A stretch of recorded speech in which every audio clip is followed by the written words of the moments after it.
welcome to Dot Sports, a place where a long-haired Yahoo likes to have a yarn about sports. We have finally made it all the way to round 27. The last regular round of the NRL is here. It has been a massive season, honestly, but I'm that keen for the finals as well. Now, Herbie Farnworth, he put the Broncos to the sword on Saturday. Him and the Dolphins, they absolutely punished my Broncos. It was a tough watch, not going to lie. While it hurts, he is my player of the week. He was just unstoppable. He scored two try assists, six tackle breaks, and 289 run meters. He was just a machine. Really sucks seeing him in another jersey, but he's my player of the week. And before we jump into the recap of round 26, make sure you do like and subscribe as well. I have appreciated the support of Dot Sports so much by all you guys throughout the season. Would really like to somehow crack 500 subscribers by the end of it. It's going to be a tough task, but make sure if you're not already subscribe. Give all the socials a follow as well. Link to all that is in the bio. Like I said, it has been a massive season, and yeah, all the support has been greatly appreciated. We'll be moving into the finals, some off-season sports as well after that, and then before we know it, we're going to be straight back in a rugby league. But yeah, thank you so much as well. So, round 26, quick little recap of that one. It was an absolute horror show for myself, both tipping wise, injury wise for all the players. It went so wrong. It was a curse round. It was terrible. But quick little recap of that one. So, first one did get right. Just the Cowboys beat the B-side Storm 38-30. Manly, they beat the Doggies 34-22, but at what cost? They lost some big players there for a little bit. Manly, they beat the Rabbitohs 32-12, and while we're on that as well, just quickly, while they might have lost, Tyrone Munro scoring two tries with everything that he faced with the days and on the day leading up to that game just showed some unreal strength. I can't imagine what it would be like for a young fella like him to be going through all that and still manage to turn up. Team's there, his family's there, the whole NRL community is with him as well. So, yeah, massive by Tyrone Munro. So, next one, Eels though, they managed to win narrowly. They just about choked an all-time lead. They beat the Dragons 44-40. I don't even want to talk about it, but Redcliffe, they flogged my Broncos 40-6, which was super disappointing. Waz, they get it done in the dying moments for Shawnee Johnson's last game, 30-28. Knights, they beat the Titans 36-14, and Sticky's Raiders, they go in again, winning 14-12 over the Roosters. So that was round 26. Only got the two right, Penrith and Cowboys. It was an absolute shocker. Rough one. Tigers, they are going for the historic three-peat, though. They're chasing the third wooden spoon in a row against the Eels this Friday night in the Spoon Bowl. We're getting a second grand final, honestly. It is massive. The game that we've all been waiting for. It's going to be unreal. So, if you don't have any spoons in your kitchen at home, it's probably because the Eels have taken them as well, because they've racked up something like 14 wooden spoons over the last few years. They're just built for spoons at this point. Everything has just pointed towards this game perfectly over the last couple rounds just to make sure it all comes together this Friday night. It's going to be massive. I love all the media coming out about this. I love KO even on their little kind of like preview thing when you go on there. Has the wooden spoon. It's all about the spoon bowl. So many people are coming out with like trailers for it as well, which is hilarious. I really wish they did something like that legitimately through the NRL or one of the broadcasting partners. Just put it together. I hope they will. It would be really cool. Tigers though, they're coming off a bye. It could be rough out there, but yeah, no, everyone's strap in because it is going to be huge. Everyone's going to be making memes of it. The reality of it is, someone's probably going to get flogged. I really feel like it could go that way, especially with the way that the Eels have been playing. But yeah, we'll get into the predictions a little bit later as well. But yeah, Spoon Bowl, massive. It's so funny hearing a few of the players talk about it as well. Because no one wants to be coming last, and especially not Tigers getting the three-peat. Almost as historic as Penrith Panthers, but just in an infamous way. It wouldn't be good at all. But almost needs to happen for them to then just have a massive bounce back next season and just kind of go from there. But now, like I was saying, round 26, it was an absolute nightmare for injuries. Tommy Trbojevic, he looked like he'd been attacked by a bulldog by the time he came off. First of all, kick out, brutally attacked him with his head, which banged up his knee. Even after that, you see him go down and you're like, oh no, it's all done. Later ended up getting busted up badly as well. Big cut on the side of his face, and he did his AC joint as well, coming down pretty bad in that tackle. Yeah, no good for Tommy Turbo. Saab as well, he went down in a hip drop tackle. that's just the Manly game. And then you go into some of the other ones. I surely can't be the only one that has a heart attack every single time they see Paps go down. His run of injuries has been so unlucky and so horrible over the last few seasons. I'm so glad that it's only bruised bones in this case for Paps. Um, yeah, like you can joke about him and Tommy Turbo saying that they're made of glass, but obviously it's just not the case. They're tough as nails, but just really unlucky with injuries, and they throw themselves at the game. I guess that's probably why a lot of these things happen. Um, yeah, but over round 26, these are a few of the other injuries that happened as well. Staggs and Piakura, they went off hurt as well. Haas is out again this week, obviously, but he was already injured kind of prior to that. Jackie White, and he's all busted up as well. Philip Sammy and Fafita, they've both done their ankles. I think they're getting surgery. Jordan Rapana's cheekbone got attacked by a flying teddy as well. Yeah, and then obviously two massive ones as well for the Roosters, where you got Sammy Walker and Brandon Smith with their season-ending injuries, ACLs, both of those gone. I think both of them are going in for surgery. Well, no, they'd have to both be going in for surgery. Um, yeah, it's just terrible.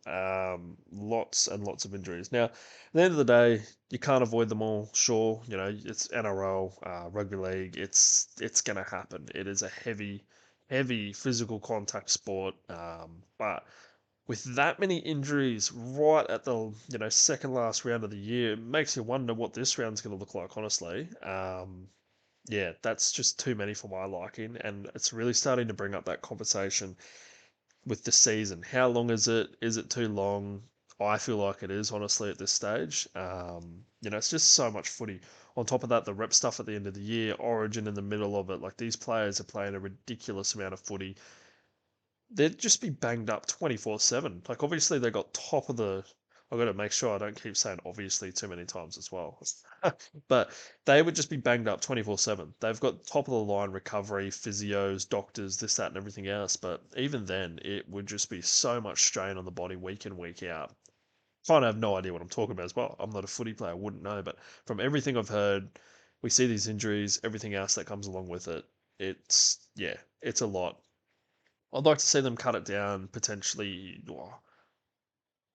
23 rounds, 22. I feel like something like that would be a little bit more manageable. I think even as a fan, though, the season can be a little bit fatiguing. So I can't imagine what it's like for the players, but you get through Origin, it's almost a sprint to Origin. You get to that, that's really you're getting your best rugby league you're probably ever going to see in those couple of Origin games. I feel like after that it can potentially be a little bit lackluster as well, but there's just a lot of games, a lot to keep up for as well, especially if you're kind of a diehard footy fan, if you're listening to all the podcasts, you're watching all the games and all that sort of stuff. Like it does eventually start to wear you down a little bit.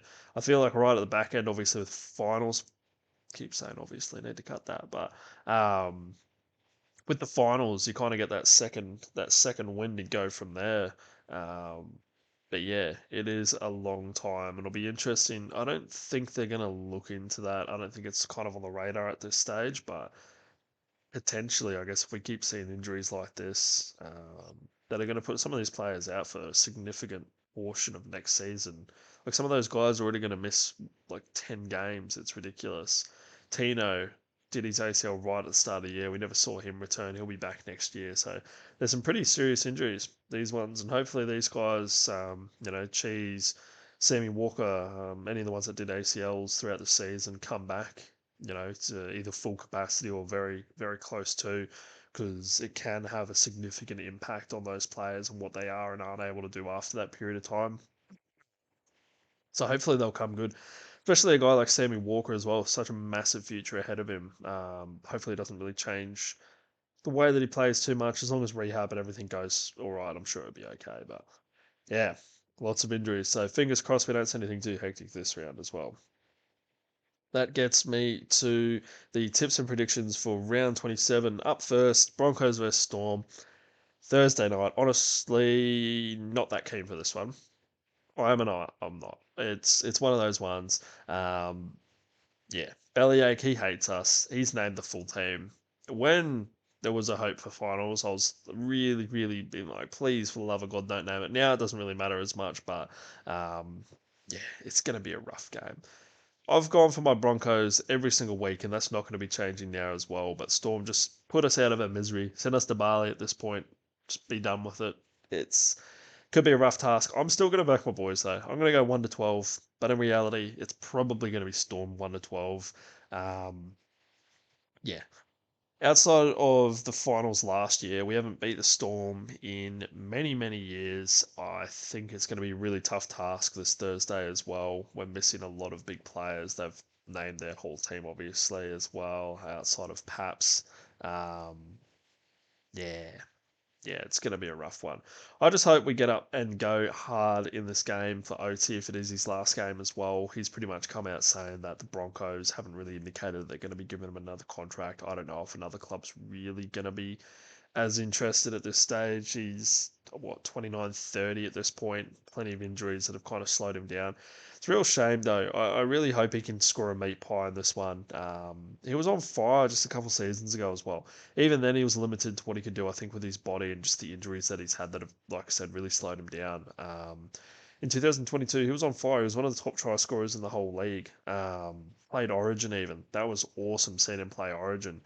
So yeah, it is going to be sad if it is going to be his last ride. I hope the boys, like I said, go really hard for him, put him over the line, let him get into it. But you know, I'm not kidding myself. It's Melbourne Storm. They're top of the ladder and probably favourites to win the finals for a reason. And yeah, obviously not doing the best of Broncos. Yeah, I'm going to go with Katoa to score a try. And if anything, probably score two because they scored a lot of points down that side of the field last week, Dolphins. So I think Storm are going to be targeted big time. Eels versus Tigers, the legendary Spoon Bowl. Get your popcorn out, get some drinks ready. It is going to be an absolute blockbuster of a game. I'm going to go Eels 1-12, specifically by two actually in this game, thanks to King Gutho. He has missed so many vital kicks this season. So I think he's finally going to slot it. It's going to be all leveled up 5 minutes ago, whatever happens, whether it's from a try or it's going to be a penalty, Gutho is going to get his chance to redeem himself and he's going to slot it and they're going to get it done. But in saying that, Tigers, they are coming off a bye, which they're going to be fresh and fighting and they are going to be absolutely going as hard as they can in this one. They do not want to be getting the three-peat of the wooden spoons. They don't want to be the anti-Penrith Panthers at this stage. Yeah, and Eels, they got a bloody trophy cabinet filled with wooden spoons. I think they got something like 14 at this stage. But I really feel like the Eels could get it done, especially the way that they've been playing in the last few weeks. God, they came razor close to losing it last week, but they've got some serious points in them. We all know on paper that they should be doing a lot better than what they are. Tigers are in a, I don't know what Tigers are in, rebuild or however you want to put it. They're building towards something, but it's not going to happen at the moment. The Eels should already kind of be there. Yeah, it's going to be a weird one. I like the spoon bowl. It is nice. It gives the two worst teams of the season something to play for. It almost should be reserved, not part of the bye. It almost should be those teams, just like the grand final. The two best, they're going to end up playing each other. The two worst, might be stupid, but it could be something that, if anything, it's going to bring eyes to the game. It's a bit of a shit show, but it's a fun time. It could be an absolute lackluster game, but like I said, it gives those teams something to play for. They're not just going to check out because it's the end of the season. They're going to be revving it up as much as possible. So, no, very keen for that one on Friday. I think King Gutho, not only is going to slot that goal, he's going to cross for a four-pointer as well. Rabbitohs versus the Roosters. I'm going to go with the Roosters 1-12. It's just an absolute classic rivalry and clash, this one. Yeah, I think it is going to be a bit of a show to how the Roosters are going to go with the finals as well if they have any dramas here without a couple of those players. Things really fell off for them last week when Sammy Walker got injured, but obviously they've got the players coming in this week. They should be able to sort things out. They've still got so much talent to strike across their whole team. They should not be having dramas with the Rabbitohs team. In saying that, like I said, it's a classic match, this one. The Rabbitohs will be probably standing up big time as well. Cody Walker, he's moved back in the sixth position with old mate Dean Hawkins coming back in. So I think that left side's going to see a lot of work. I think that's the side that Tyrone Munro's on. So I'm going to have him down to score. Bit of a shame, though, there's so many outs in this game because this one one does get pretty wild when these two teams go at it. But yeah, it should be a pretty easy run in reality for the Roosters. But at the same time, a lot of people would have said that last week. Obviously, there was those massive injuries as well to Cheese and Sammy Walker, but they probably should have still beat the Raiders. No one was giving the Raiders a chance in that one. So anything can happen. It is a big game for them as well, pushing for a home final. So yeah, everything kind of needs to go right for them. Next game, Dragons versus the Raiders. Now, while the Dragons did lose last week, I'm going to stick with the win-loss pattern on this one. This is their loss week, so I'm going to go with the Raiders 1-12. They've been putting the work on teams in the last few weeks and absolutely wall pulling all of them. I think Fogarty, he was out last week. He's back this week as well, which is a massive win for him. His kicking game is just insane. Yeah, no, he's going to go well. The Raiders, they got a lot to play for as well. Not really a lot to play for, but I think they can put it over the Dragons. They've been putting it together amazing as well, beating some serious teams over the last few weeks. Taking down both the Roosters and Penrith is a massive, massive task. And funny enough, I don't know if anyone's seen it, but Caesar's Palace, so he's graphic designer, he's on the Bloody Beers podcast as well. He got these fucking haunted ass little dolls overseas of these Raiders players. And they have not lost since he has got these. So he might have found some Indiana Jones like treasure that is cursed, but in the positive way for the Raiders at this stage. So yeah, we'll see how that goes. But he could be onto something there. So if they get it done against the Dragons, that's 3 for 3 since having them. Roll us into 2025 because they're going all the way. Now, Dragons, they had one of the biggest chokes of all time last week as well. Well, I guess not necessarily with the score, but they were locked into that 8 spot. They then have lost, the last 2 games, fallen out, and it's all but over for them. So, yeah, bit of a shit show for the Dragons. As for try scorers, I'm going to go with Xavier Savage to score. Doggies versus the Cows. This is a massive game, battle for the 5th position and a home final here. Huge game for the Doggies, but I'm going to go with them 1-12. They got put on notice by Manly last week. That was a tough one for them. That was their first loss at home, I believe, this season. And they really want to keep that home final. Even though, like I said, they lost at home last week, their record there has been insane this season. They have only lost the one. So home final is definitely what they'll be aiming for at this stage. They got a couple of big outs though. No Birdo and no Bronson Ziri. Birdo, I think, cracked his head on the ground, so he's out for concussion, and the hip drop on sub puts Bronson out of the game.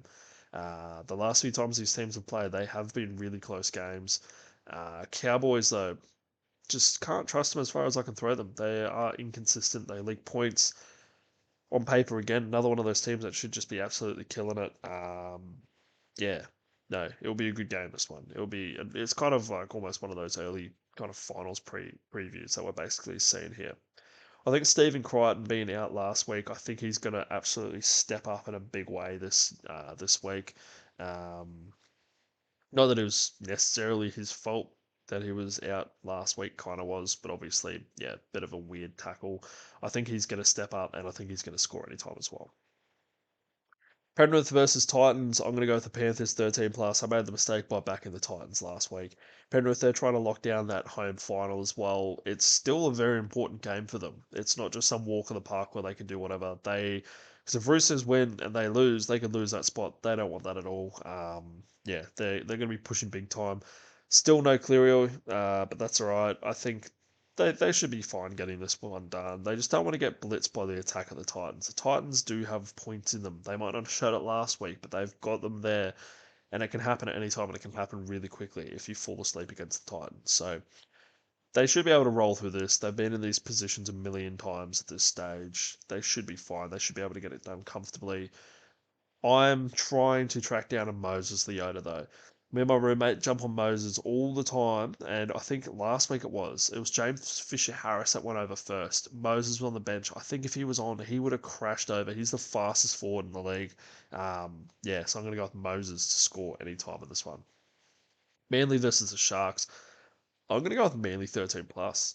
They are one of my favourite teams to watch. They are a great time. There's always points in them. They've got exciting players, that or I've been brainwashed by the Hello Sport boys. Versus the Sharks, for me anyway, that are probably one of my more boring teams to watch. Especially this season, they've been really inconsistent. all over the place. You just don't know what you're going to get from them. Just their style of footy as well, I personally don't find, overly entertaining. Um, yeah, not really for me. No, Tommy Turbo, that is a little bit sad though. He's been my absolute lock try scorer over the last few weeks. It's just been great to see Tommy back. Fit and firing. He's been looking in exceptional form. Some people even saying that he's the shout to potentially get the Dally M medal. I cannot see that getting snagged away from Jerome Hughes. That would be just astounding. But at the same time, strange things have happened. It is another good clash as well, almost like a finals preview, like I was saying. Could be a quality game of football, but yeah, I think Manly, they've just been so good at home. And Sharks, yeah. I think, yeah, sure, if the best Sharks side turn up, they should be right in there and make it really competitive, but there's a world where this is an absolute blowout and Manly put 30, 40 points on them. So see how that one goes. I think Cole, he slots into fullback as well, so that's just as dangerous. Sure, it's no Tommy Turbo, don't get me wrong, but either way, he's pretty handy back there as well. And I'm going to go with Lehigh Hopper Whitey to score a try. Last game of the round, another one that has some massive consequences, I guess, for the loser. We got the Knights versus the Dolphins. Clash for the 8th spot. The last spot is up and available for either one of these teams. A winner plays on. I'm going to go Dolphins 1 to 12 in this one. I have to back a Queensland team to go well, at least. That isn't the Cowboys at this stage. Uncle Wayne, he is going to be doing some wizardry, just like he did last week. He's got that same team that cooked up last week. He's got them back in there again. I love them having Trey Fuller and the Hammer out there at the same time. Just some weapons. They've got so much strike all the way across the pitch, honestly. Felice Kafusi, he is free to play this week as well after he tried to kill Renault in the Battle of Brisbane last week. He contested that one. The high contact was successful. I thought it was a pretty soft call, to be honest. He did try to pull out of it, and if Renault had caught that ball, Finn Diesel, he might have ended it, man. He was coming, but he pulled out of it, so it's all right. Yeah, they just have so much experience as well. And I think that's really going to play in, especially if they do get into the finals. Those couple of guys that have been there, done that, are really going to go a long way for them as well. I feel the Knights, they're going to need Ponga firing on all cylinders. And if they have a somewhat off game or can't get him the ball or don't click as a team, well, that's kind of what everyone needs to do, obviously. But they got a tendency to just play Ponga ball.